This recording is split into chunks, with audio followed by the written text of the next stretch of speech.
right, so I have a brief little speech, and then I'm going to ask the guys to come up here to present a little. Yeah.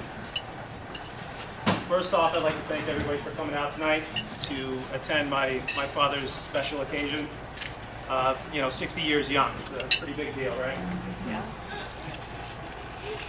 I think most would agree that as you get older, the more difficult it gets to actually make time. And I'm guilty of that myself, so I really appreciate all of you that were actually able to make the time to make it out today. Just a couple notes of thanks for helping pull this event together. I'd like to thank my mom, who you haven't seen the desserts yet, but pretty ridiculous. That's all my mom.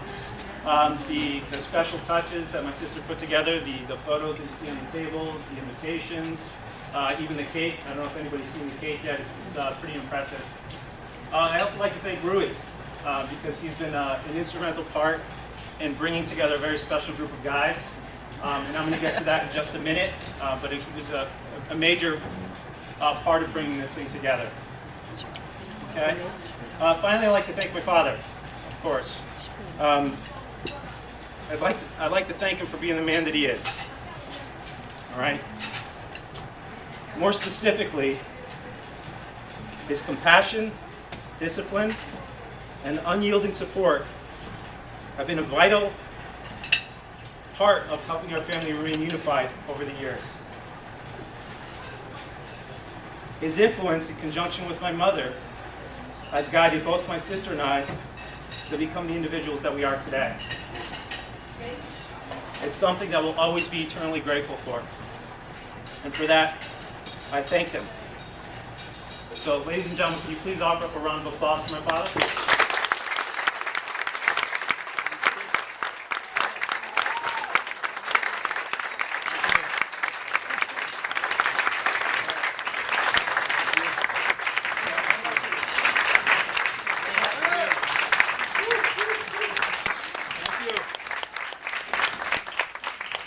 Almost done. Very brief. Okay, I'd also like to point out that my father has had a positive impact on others outside of our immediate family. You see, while growing up, soccer was very much ingrained in my life, my sister's life as well. I vividly remember the days when I was running wind sprints in my backyard when I was 9 or 10 years old, and my dad yelling at me every step of the way. "You're not working hard enough," he would yell. "Move those legs." You guys know.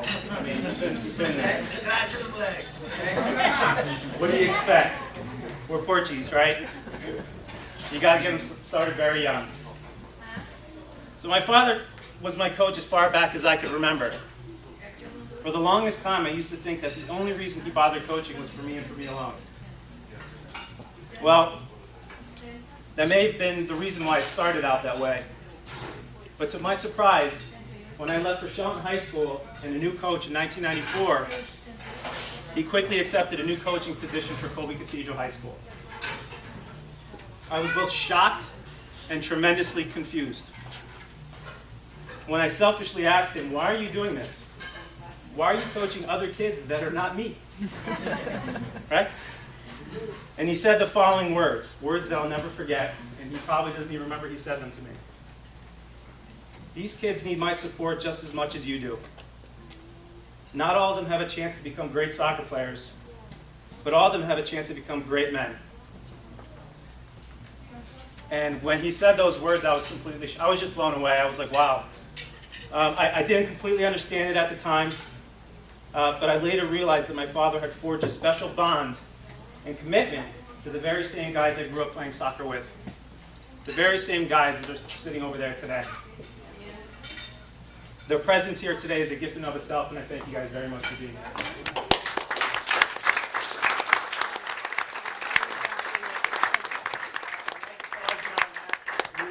Rui to come up here. The guys have actually put together a very special gift for my father. And I would also like the entire gang to get up here as well, because we're going to do a little group shot.